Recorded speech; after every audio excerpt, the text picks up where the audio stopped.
السلام علیکم ناظرین، میں ہوں سراج احمد مجاہد اور آپ دیکھ رہے ہیں T D M pod cost.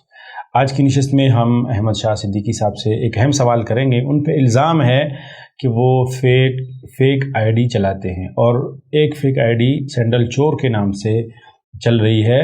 وہ الزام یہ ہے کہ وہ صدیقی صاحب چلا رہے ہیں۔ تو حضرت سے پوچھتے ہیں کہ کیا حقیقت میں ایسا ہی ہے یا پھر ان کے مخالفین ایک جھوٹا پروپیگنڈا کر رہے ہیں۔ حضرت کیا حال ہے؟ خیریت سے؟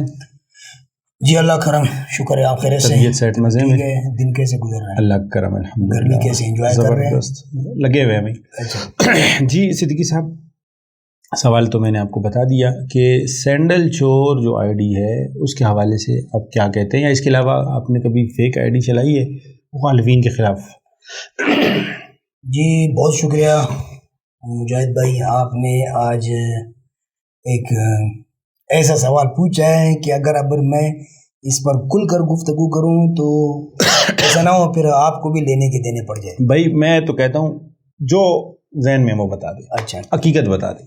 بات ایسی ہے کہ میں خود دراصل فیک آئی ڈی چلانے کا ہرگز قائل نہیں ہوں، اور یہ اخلاقی گراوٹ بھی ہے۔ دوسری بات یہ ہے یہ گیدڑ کی طرح پیچھے سے وار کرنے کے مترادف ہے۔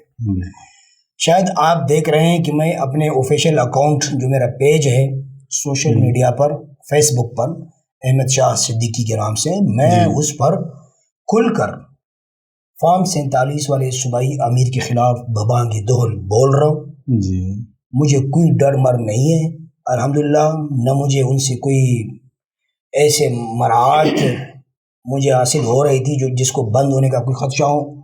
مجھے کوئی مراعات کی فکر نہیں ہے۔ میں جو دل میرا کہتا ہے غیر دستوری عمل کو جمعیت علماء اسلام میں دیکھ کر میں اس کی مخالفت کرتا ہوں۔ جہاں تک بات آپ نے یہ سینڈل چور والی بات آپ نے کہی ہے، یہ تقریباً آج سے 1 سال پہلے یہی ہمارے فارم 47 والے صوبائی امیر کے ڈیرے میں ایک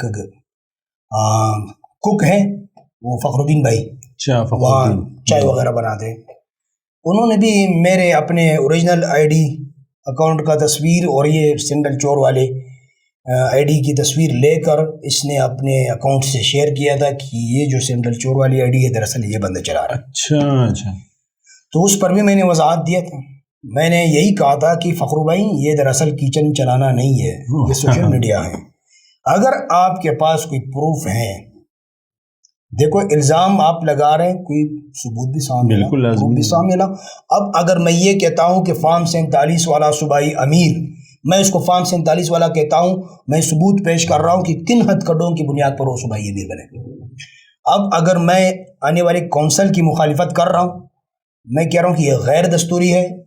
آپ نے بھی شاید دیکھا ہو میرے پیج پر میں نے ثابت کیا ہے دستور کی روح سے کہ یہ غیر دستوری ہے۔ میں ثبوت کے طور پر بات کرتا ہوں۔ جو بھی یہ کہتا ہے فارم 47 والے صوبائی امیر کے کارندے ہوں یا ڈیجیٹل میڈیا میں لیے گئے کاپی پیسٹروں کا اور چیٹ جی پی ٹی کے غلاموں کا جمگٹا ہو، جو بھی ہو، سب کو میرا کھلا چیلنج ہے کہ اگر فارم 47 والے صوبائی امیر ڈیجیٹل میڈیا کے مرکزی کوارڈینیٹر کو 25 لاکھ کا کیش تما سکتے ہیں میڈیا کے لیے، آپ ان سے یہ بھی ڈیمانڈ کرے کہ ہمیں پیسہ دے دیں، آپ اپنی مشینری کو بروئے کار لائیں، اس چیز کو ثابت کریں۔ جتنی بھی فیک آئی ڈی ہے، صرف سینڈل چور والی نہیں، جتنی بھی فیک آئی ڈی ہے ان سب کو تشت ازبام کرے، دنیا کے سامنے لائے کہ یہ فیک آئی ڈی اس کی ہے اور یہ فیک آئی ڈی اس کی ہے۔ فقط الزامات سے کام نہیں چلے گا، الزام سے کام نہیں چلے گا۔ اور دراصل میں مزید برآں یہ کہوں کہ یہ وہ لوگ یہ بات کرتے ہیں جو خود سوشل میڈیا پر فیک اکاؤنٹ چلاتے ہیں، کھل کر اپنے آئی ڈیز پر، اپنے اکاؤنٹس پر وہ کچھ نہیں کہتے، فیک آئی ڈیز کے ذریعے لوگوں کی جو ہے نا وہ ٹرائل کرتے ہیں، ان کے خلاف باتیں کرتے ہیں، پوسٹنگ کرتے ہیں، ویڈیوز وغیرہ چلاتے ہیں۔ بھائی ویسے آپ کی بات صحیح ہے صدیقی صاحب، ان کے پاس وسائل ہے تو اس کو ثابت کر دیں، بالکل ثابت کریں، لگا دیں۔ ماشاءاللہ مکمل ٹیم ہے کہ ڈیجیٹل میڈیا، ماشاءاللہ صوبائی فارم 47 والے امیر جو ہے نا وہ سینیٹر ہے اور اللہ نے اس کو بہت کچھ دیا بھی ہے۔ اس کا جو صرف ایک گھر ہے پتہ نہیں کروڑوں کا ہوگا، اور ڈیجیٹل میڈیا کے لیے 25 لاکھ کا کیش تما سکتا ہے۔ تو اس چیز کے لیے بھی 2-3 لاکھ روپے مختص کریں کہ جماعت میں اس طرح کے غیر اخلاقی طور پر فیک آئی ڈیز، فیک اکاؤنٹ چلانے والے جتنے بھی ہیں، ایون جتنے بھی ہیں، صرف سینڈل چور نہیں، جتنے بھی ہیں،